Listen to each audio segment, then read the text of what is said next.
Hey everyone, and welcome back to The Deep Dive. Today we're going to be talking about something you're probably already pretty familiar with, water. Now you're here because you're interested in boosting your well-being, right? Well, we're going to be taking a deep dive into how changing your relationship with water can actually impact your health. We're going to be looking at this from a really unique perspective, one that's actually inspired by Buddhist teachings. Get this, the source we're using suggests that most people are drinking water wrong. And there's like a whole spiritual side to hydration that we're totally missing out on. That's right. Buddhist philosophy sees water as way more than just H2O. It's this powerful symbol of purity and clarity and renewal. It represents balance and being mindful even in simple everyday things like taking a sip of water. Okay, so I'm already hooked. But we all know that water is essential. So how could changing how we actually drink water impact our health? So this source argues that improper water habits can throw your body off balance. And in Buddhism, the idea of balance is super important to well-being. And the source suggests that when we drink water mindlessly, we create imbalances that can lead to things like fatigue, digestive issues, dry skin headaches, even a buildup of toxins. Wow, I had no idea it could be that impactful. I always just thought dehydration was, just about feeling thirsty. It's so much more than just thirst. These are signs that we often ignore, but they're our body's way of trying to get our attention. Okay, so how do we even know? How do we know if our water game needs a serious upgrade? Well, this source highlights a few key signals. Some are more obvious, like having dark yellow urine, but others are a little more subtle, like, that afternoon slump that leaves you reaching for another cup of coffee.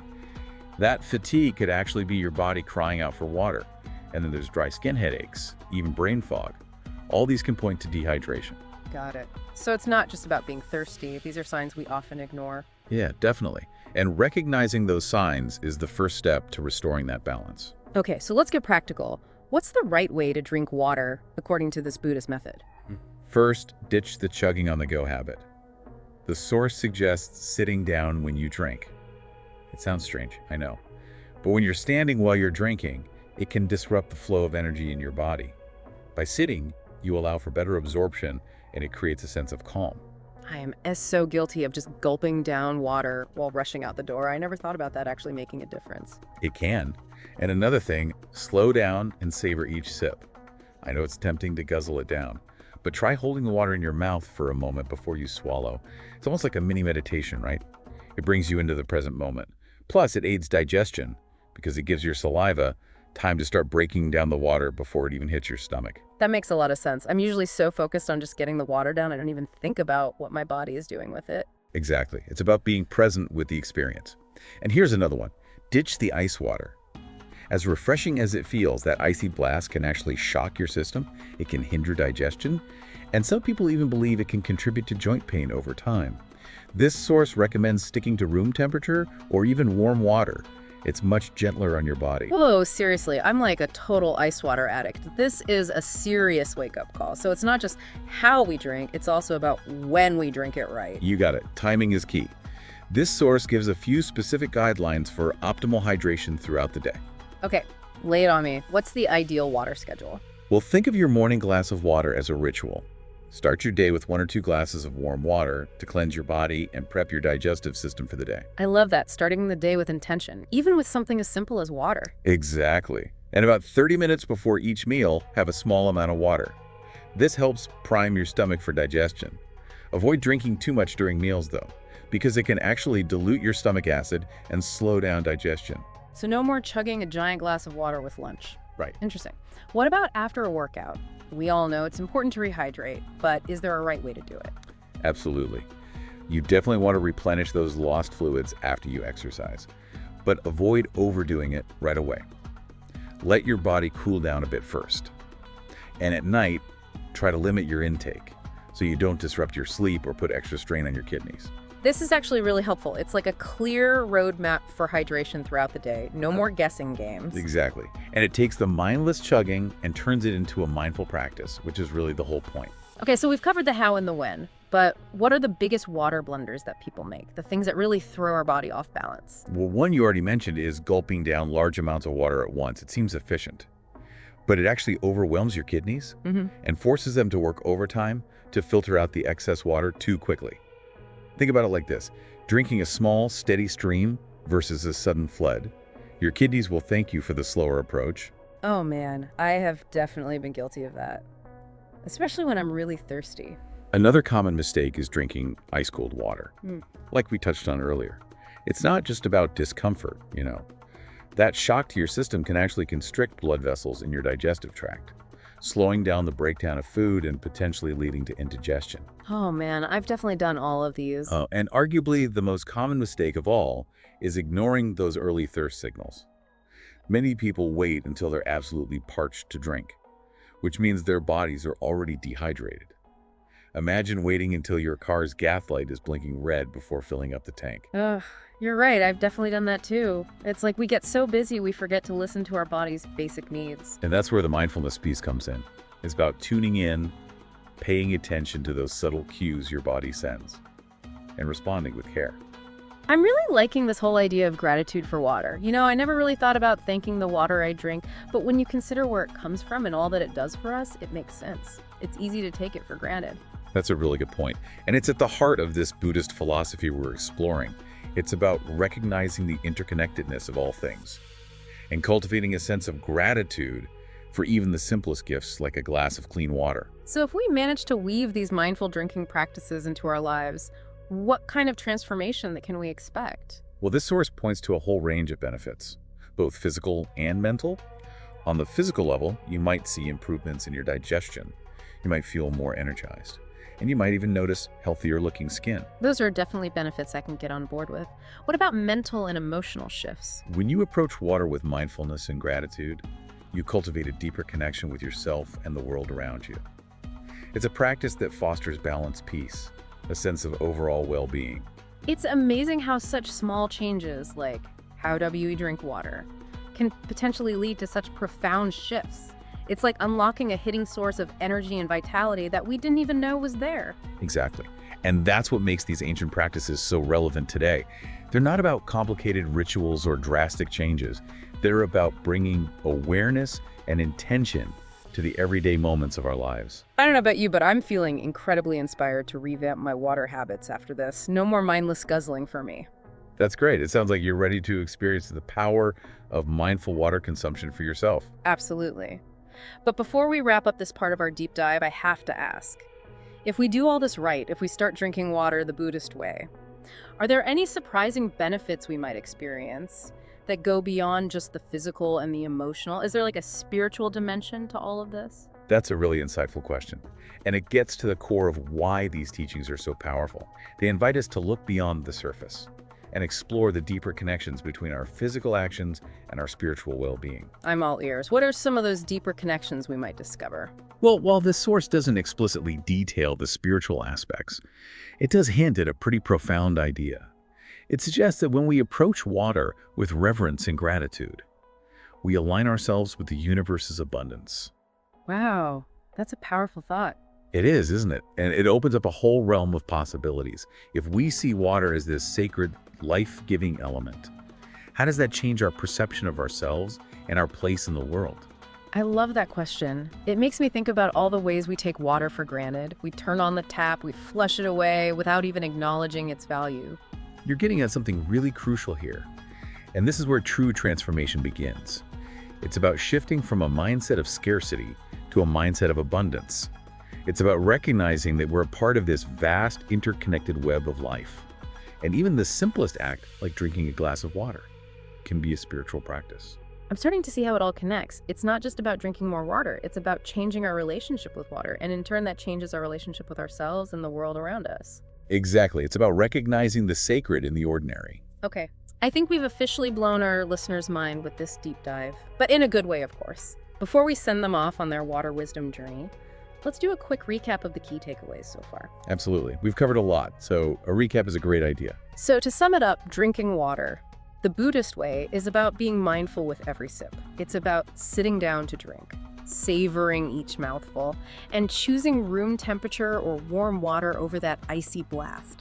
We also talked about the importance of timing our water intake throughout the day, from that intentional morning ritual to replenishing after exercise. And perhaps most importantly, it's about cultivating a sense of gratitude for this incredible element that sustains us. Beautifully summarized. Those are the essential practices. And remember, even small changes can make a big difference over time. I don't know about you, but I'm feeling inspired to incorporate these practices into my own life. That's wonderful. I'm sure our listener is feeling inspired too. Absolutely. But before we move on, I want to leave our listener with one final thought to ponder. That's a great idea. What will it be? Knowing all this, knowing that water is so much more than just a drink, how can we infuse our daily lives with a deeper appreciation for this precious element? What little acts of reverence can we weave into our routines? That's a powerful question. It takes us back to that core Buddhist principle of mindfulness. Paying attention, being present in each moment, and recognizing the interconnectedness of everything, including ourselves and the water that sustains us. So, dear listener, we encourage you to explore this question. Experiment with these practices and see how they transform your relationship with water, and ultimately, your relationship with yourself. And remember, the journey of 1,000 miles begins with a single step, or in this case, a single mindful sip. Perfectly put. That's a beautiful note to end on. But this is only part one of our deep dive. We'll be right back to explore even more about the transformative power of mindful water consumption. Stay tuned. It's fascinating, how these ancient practices are so relevant in our modern world. We're always striving for efficiency, and we often overlook the simple yet profound wisdom in slowing down and being truly present. It's so true. It's like we're so focused on getting things done quickly that we forget to actually experience what we're doing, even something as basic as drinking water. Exactly. And this source emphasizes that even the most ordinary actions can become mindful rituals if we approach them with intention. And drinking water is the perfect example. It's something we do multiple times every single day. So it's a built-in opportunity to cultivate mindfulness. I can see how this could be like a gateway to a more mindful way of life in general. If we can learn to bring that awareness to something as simple as drinking water, maybe it'll start to spill over into other areas of our lives as well. That's the beautiful thing about it. It creates this ripple effect. This source even suggests that these small mindful changes can have a transformative effect on our well-being, not just our physical health. Okay, I'm really intrigued by this idea of transformation, but I have to admit, a part of me is a little skeptical. Can simply changing how I drink water really lead to such profound shifts in my life? It's great to be skeptical. It's important to question these things and not just accept them blindly. But let's break it down for a moment. What happens when we actually start paying attention to our bodies? What happens when we slow down and savor each sip instead of mindlessly guzzling? I imagine we become much more aware of how our bodies feel. We might even start to notice subtle sensations we never paid attention to before. And maybe, just maybe, we start to feel a deeper connection to ourselves. Exactly. That's where the transformation begins. It starts with awareness. By tuning into our bodies, we tap into our inner wisdom. We begin to understand what our bodies need, and we make choices that support our well-being. That makes a lot of sense. It's like we're relearning how to listen to ourselves. And that can impact all aspects of our lives, right? Our relationships, our work, even our creativity. Absolutely. It's about aligning our actions with our values. And that starts with being present in this moment. What better way to practice that than with something as essential as water? I'm starting to see this less as like a set of rules about how to drink water and more as like a philosophy of living. That's a beautiful way to put it. Yep. And that's what makes these ancient teachings so timeless. They're not about rigid dogma. They're about principles that can guide us toward a more balanced and fulfilling life. Okay, so we've talked about the physical, mental, emotional, and even spiritual benefits of mindful water consumption. But are there any downsides? Are there any potential risks or drawbacks we should be aware of? That's a great question to ask. It's always important to look at both sides of the coin. And in this case, there are a few things to keep in mind. First, as with any new practice, it's important to listen to your body and not overdo it. What would overdoing it look like in this context? Well, for example, if you're not used to drinking a lot of water, don't suddenly start chugging gallons a day. Increase your intake gradually and pay attention to how your body responds. That makes sense. What else should we be mindful of? Another thing to consider is that some people might find it challenging to integrate these practices into their busy lives. It takes a conscious effort to slow down and be present, especially in our fast-paced world. I can definitely see that being a hurdle, but isn't like part of the challenge and the reward? Learning to find those moments of mindfulness amidst the chaos of daily life? Absolutely. It's a practice. It's not about achieving perfection. Remember, even small steps in the right direction can have a positive impact. Even if you can only manage to sit down and savor one glass of water mindfully each day, That's a step towards greater awareness. I love that. Progress over perfection. It makes it feel much more doable, even for someone like me who's always on the go. Exactly. And that's the key message I hope our listener takes away from this deep dive. It's not about being perfect. It's about making conscious choices that are in line with our values and support our well-being. And those choices, even the small ones, can create positive change in all areas of our lives. Beautifully said. That's a perfect lead-in to our final thought for our listener. I agree. What do you have in mind? So we've explored so many ways that mindful water consumption can benefit us on multiple levels. But I want to leave our listener with a challenge to take this knowledge beyond theory and into their lived experience. I like where you're going with this. What's the challenge? For the next week. I challenge you, dear listener, to intentionally incorporate at least one of the practices we've discussed into your daily routine. Maybe it's sitting down to drink your morning glass of water, savoring each sip and feeling grateful for this life-giving element. Maybe it's simply paying attention to your thirst cues and responding with care. Whatever it is, make it a conscious choice, a mindful act. And then notice what happens. Notice how you feel both physically and emotionally. That's a wonderful challenge. It's a perfect way to bridge the gap between knowledge and action. It's about taking this ancient wisdom and making it your own. Exactly. It's about turning these teachings into a lived experience, a way of being in the world. And who knows, maybe this simple act of mindful water consumption will be the catalyst for a ripple effect of positive change in your life. I love that thought. And I have a feeling our listener is going to love it too. I do too. It's exciting to think about the possibilities that unfold when we start paying attention to the simple things. So true. Well, I think we've given our listener plenty to think about for now. It's time to move on to part 3 of our deep dive, where we'll wrap up this exploration of mindful water consumption and leave you with some final inspiring thoughts to carry with you. Stay with us. Welcome back to the final part of our deep dive into the world of mindful water consumption. It's amazing how something so simple can have so much depth and potential, for transformation. It really is. It reminds us that even the most basic elements of life can be sources of wisdom and well-being if we approach them with intention and mindfulness. It's like we've been taking water for granted all this time without realizing its true power. But this deep dive has opened my eyes to a whole new way of thinking about hydration. It's not just about quenching our thirst. It's about nourishing our bodies and our spirits. Exactly. It's about recognizing the sacredness of water. Yeah. Its vital role in sustaining life. And honoring that connection through our actions. And as we've talked about, that shift in perspective can really have ripple effects in every area of our lives. As we wrap up this episode, I keep coming back to this idea of gratitude, something our source emphasizes throughout.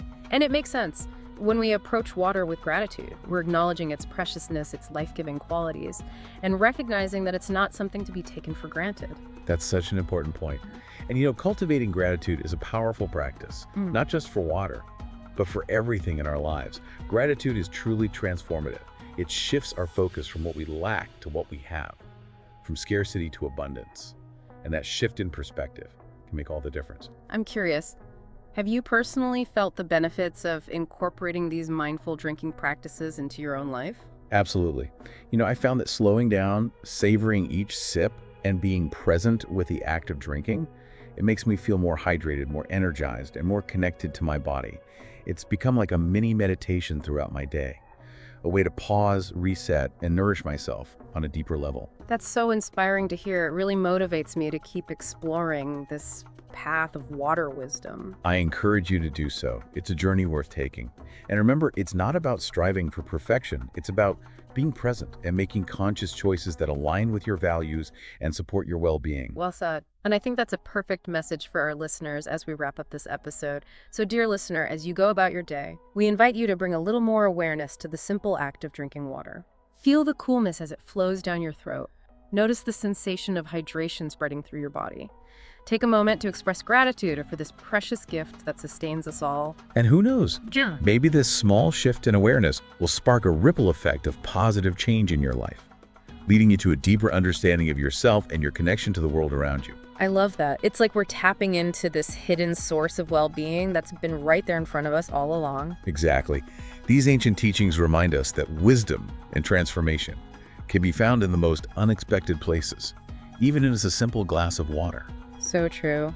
Well, I think we've officially drained our water wisdom well for today. I agree. It's been a fascinating deep dive. It really has, and I feel like we've only just scratched the surface, but that's the beauty of a deep dive, isn't it? It leaves you wanting more, eager to keep exploring. It certainly does.